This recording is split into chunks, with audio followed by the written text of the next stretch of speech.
Hey y'all. First off, thank you for watching my first video. I went to the Diddy trial adventure.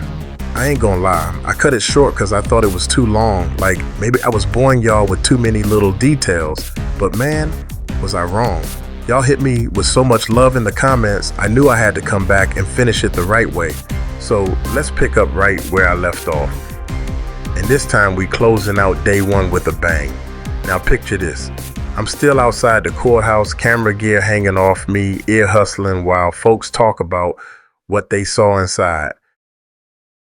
Then out the corner of my eye, I see this young dude, probably about 23 years old, but to me, that's still a kid. He walks up like he on a mission and says, "Excuse me, sir, do you know where I can get one of them free Diddy shirts?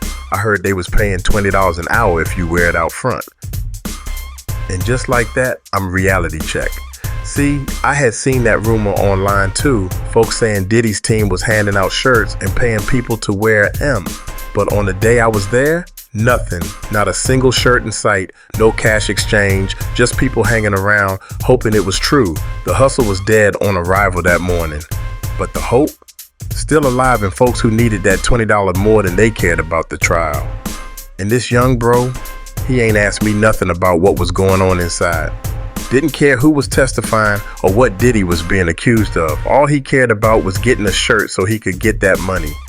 I looked at him and felt something, not judgment, just sadness. He really came downtown hoping to eat off this moment. So me, being me, I made a decision. I said, you know what? I need someone to help me hold this camera. You down? He lit up, said yes immediately. So I hand him the camera, give him the quick rundown, and we start moving. But man, he was bad. Like, didn't know how to frame a shot, shaky hands, kept forgetting to hit record, just no experience at all. I'm over here trying to document a once-in-a-lifetime story and lil' bro fumbling every angle. But I let it slide. I told myself, it's just $20, Mike. He trying. Then came the part that hit me hard. After we wrapped, he pulls me to the side, real low voice, and says, "Thank you, OG. I needed that money today bad." I asked him straight up, "What you need it for?" He looked down, then looked me in the eye and said, "Man, I gotta go re-up." Boom. That's when it hit me. I thought I was helping him get a meal, maybe save up for gear, a bus ticket, something small but meaningful. But nah, I helped him stay stuck. I was mad, not just at him, but at the whole system. The streets got our young kings thinking $20 is a way out when really it's just a way back in. And that, my people, is where day one outside the Diddy trial ends. Not with a camera shot, not with a news story, but with a gut punch. Let's keep going. The most unexpected question of the day. Hey, do you know where I can get one of those black t-shirts that say Free Diddy? I blinked. Wait, what? But I remembered this video I saw on YouTube about how to communicate better. Said you should answer questions directly before you start going off into explanations. So I said no. Then I followed up. Respectful, curious, but bro, do you think Diddy is innocent? And this dude, he opened up like a child talking to Santa. He said loud and proud, "Man, look, it's like this. I could care less if they let him walk or throw him under the jail, bro. All I care about is putting on that t-shirt and making that $20 an hour." Where they do that at? I swear to you, I almost dropped my camera. People around us busted out laughing. But he wasn't laughing, not even smiling. He was serious, like heart attack serious. And that's when I realized this wasn't about protest. This wasn't about Diddy. This was about hustle, about survival. This man came looking for a job, not a verdict. And you want to know what's crazy? At least 5 more people came up to me asking the same thing. Yo, you know where they giving out those free Diddy shirts? Is it $20 an hour or $25? How do I sign up to wear one? Why me? Maybe it was the way I was dressed. Maybe it was the bigger camera rig. Maybe they thought I was running the show or looked like a street leader. Or maybe it was just Uncle Mike's energy.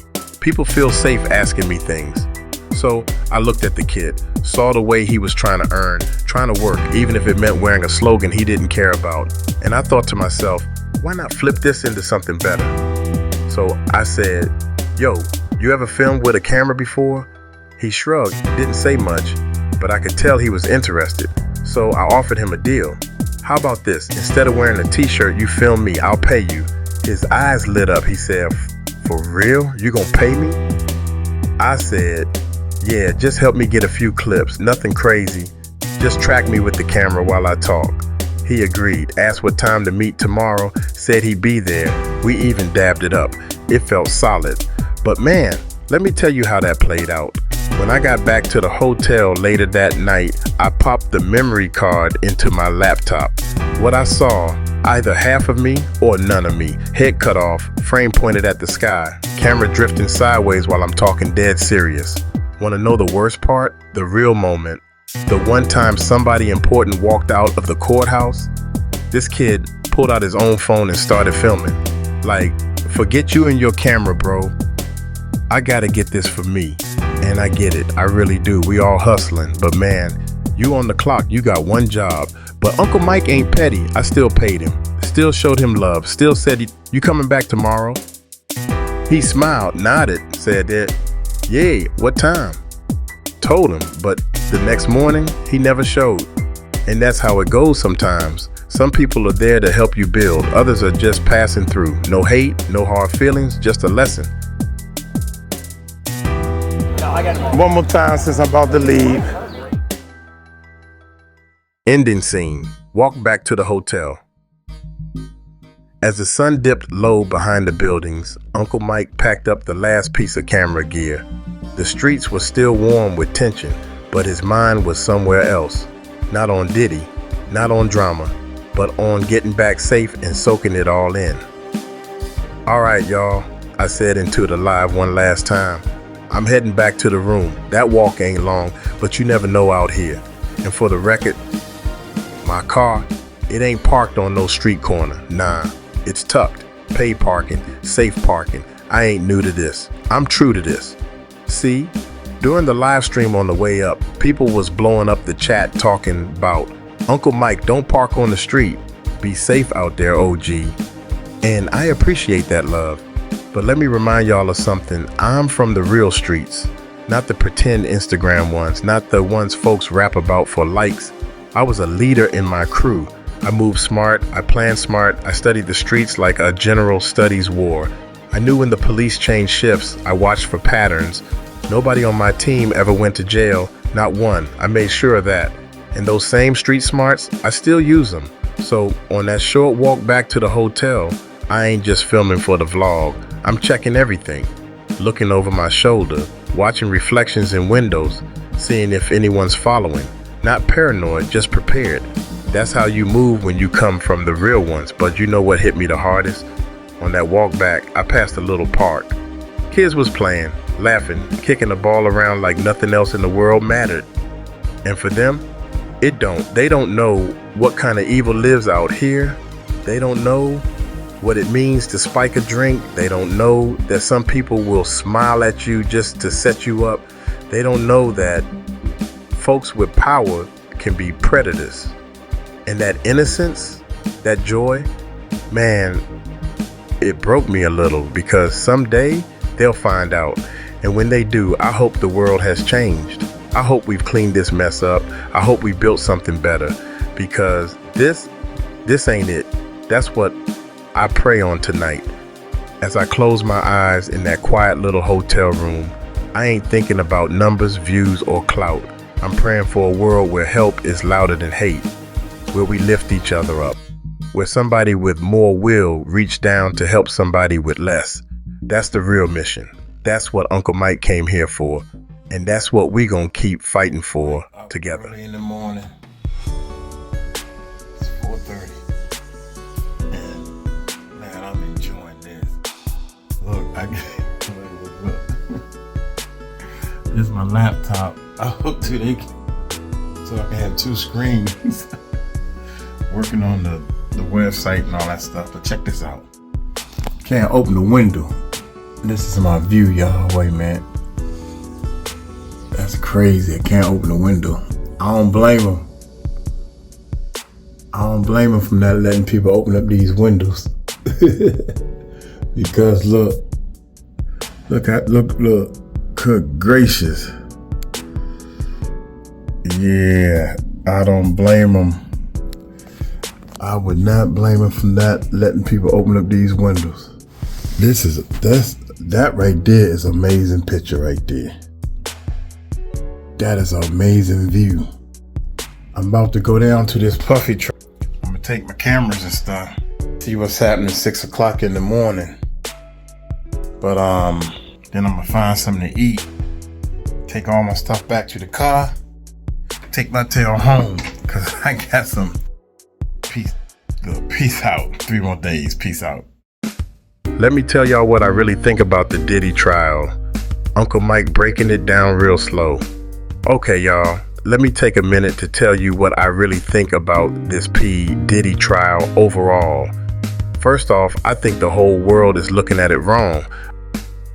I mean that everybody's out here talking about the wildest parts, the freak-offs, the abuse, the rumors, but y'all missing the actual case. The part that matters in court. Now look, I ain't no high-powered attorney or nothing, but I do have a little degree in criminal justice. Yeah, just an associate's, but it's enough to understand what's really going on here.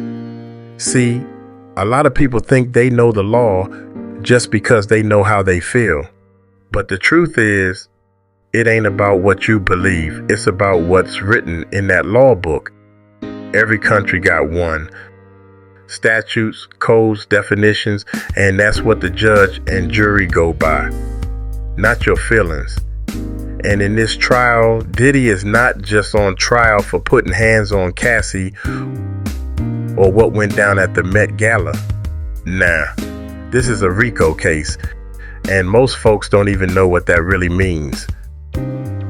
Let me break it down like this. RICO stands for Racketeer Influenced and Corrupt Organizations Act. It was made for taking down crime organizations, like the mob back in the day.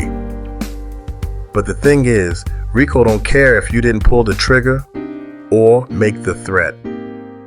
If you're the boss and you built an organization that was doing illegal things, you can be held responsible for all of it. So when people ask, why are they bringing up all this old stuff? Or why does it matter what his assistants or security did? That's why. Because RICO is about the whole system. The company, the business, the enterprise. So yeah, all those freaky parties, all those NDAs, the abuse stories, that's what we call smoke and mirrors. It's emotional. It grabs headlines. But the government ain't worried about just gossip. They trying to prove that Bad Boy Entertainment or whatever business structure Diddy had was used like a crime family. And that's what makes this trial different. It ain't just about if Diddy was wilding out. It's about if he was the kingpin of a whole setup that violated the law. So before you get caught up in all the messy details, zoom out, look at the strategy, look at the bigger picture. Because if RICO sticks, that means they not just trying to embarrass him, they trying to bury him. So yeah. And if you ask me, I think they will. See, when you do dirt for that long, you start thinking you untouchable. You stop watching your back, stop covering your tracks. You get sloppy. That's how every kingpin falls. Not because they didn't have money or lawyers, but because they forgot who was really in charge. And now, God said time's up. He gave Diddy chance after chance to get right, to walk away, to make peace with what he did. But instead, he doubled down, tripled down, and when you move like that for too long, the walls start closing in. Hold on. Ixnay with the X-Pay. They talking pig Latin, all types of shit. I don't know if they was talking pig Latin, but I'm gonna put the pig Latin on it. So I'm like, yo, they like, yo, Ixnay with the egg pays, bro. Chill, you about to get us all. I told you, Eddie Martin in life, upper room when Jesus come, you about to get us all Jesus come. So she like, yo, chill. So he like, all right, cool, I'm gonna do it. Cause you know he loved Cassie, he in love. Whatever, I'd have been in love too, whatever. So boom. So now they go to Diddy crib. Cassie and them go to Diddy crib. They saw an image on the screen of Diddy's house that's rental property that he's renting. Big sprawling mansion. They show the back of the house. Capricorn can say, okay, that's the back of the house. We entered through the front door. Because he also told her, tell Cassie that if she don't turn up and you don't go get her and you bring her back, then something gonna happen to you. So he said, what? So now she on Cassie bumper. On the hills in LA.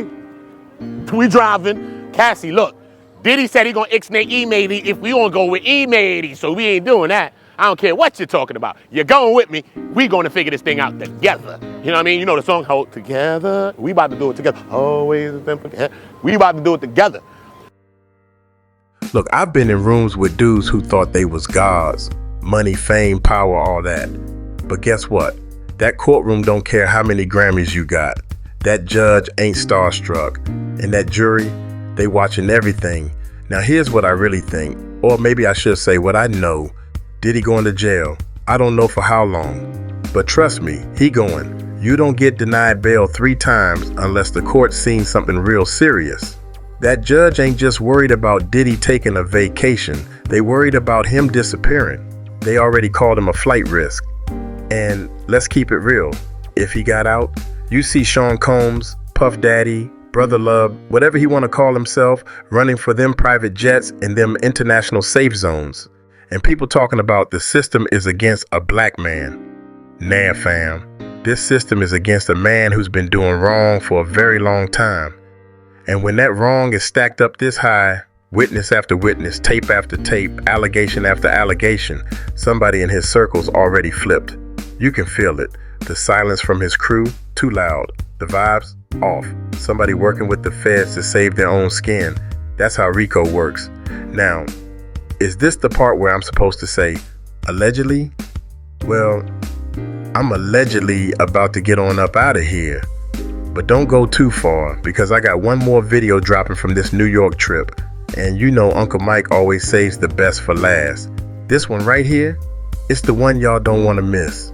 So stay locked in, hit that like, leave a comment, and if you got the nerve, share it with somebody who still think Diddy innocent. I'm Uncle Mike, and this channel right here, this ain't for clout, this is for truth. See you on the next one.